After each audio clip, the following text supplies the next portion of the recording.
In this lesson, I will update the Lesson 1 graph to filter the input data, and then write that data to a spreadsheet. I'll introduce the filter component, the spreadsheet writer component, metadata propagation, and some keyboard shortcuts that improve the user experience. I'll start by making a copy of my Lesson 1 graph and calling it Lesson 2. I want to filter the input data such that I only keep certain records, those that are credit or debit records. Other records I will discard. I can do that by introducing a filter component to the graph. The filter component is in the Transformations group of the component palette. I can browse for it there. I might find it more quickly if I type part of its name here. Faster still, I can use the keyboard shortcut, which pops up a dialog where I can start typing the component name and find it immediately. I can place the filter component on the Graph Editor panel and then connect the edges to it one by one, or I can drag the component directly on top of an existing edge and Clover will reconnect the edges for me.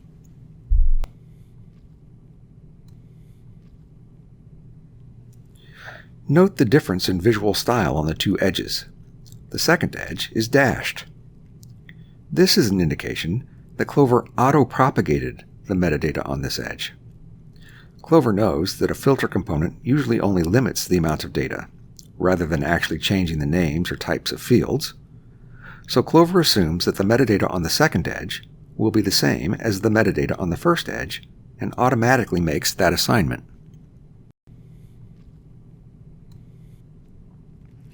If I were to change the metadata on edge 1, Clover would automatically change the metadata on edge 2.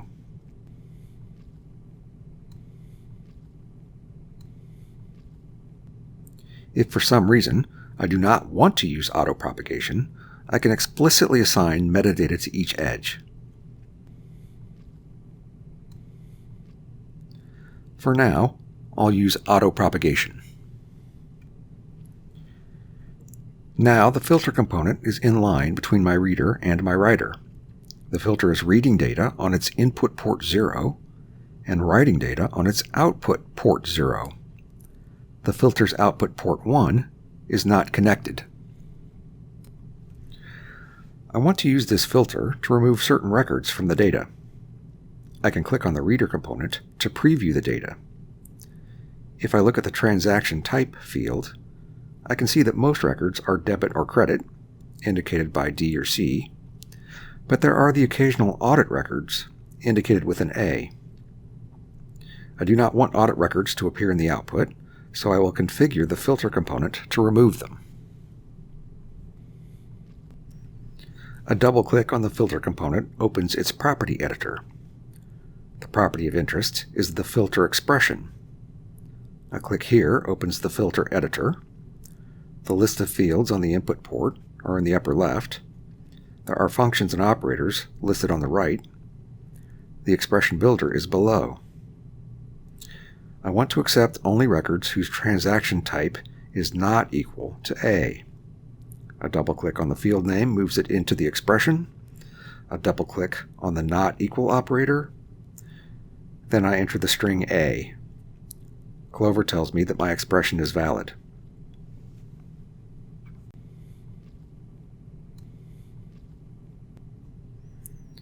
If I run the graph, I can see that I have filtered out 7 records. I can also change the label on the filter component here. I'll call it Remove Audit Records.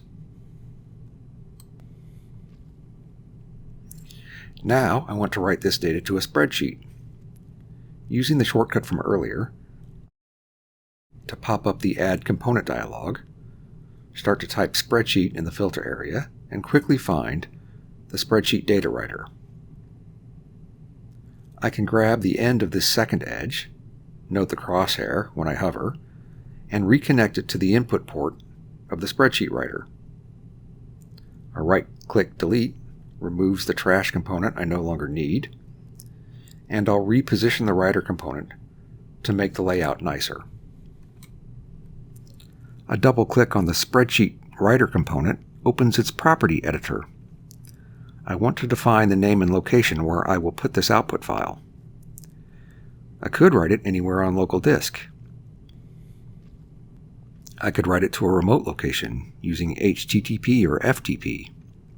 I could write it to an Amazon S3 bucket.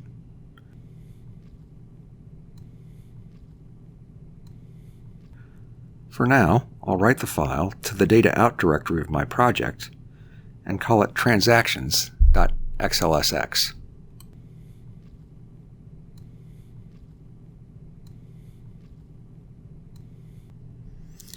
I'll save and run the graph again.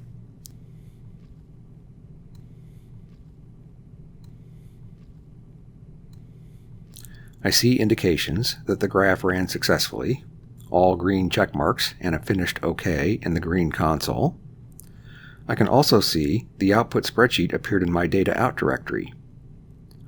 I'll open it in an external instance of Excel and see the data is present and that there are no audit records.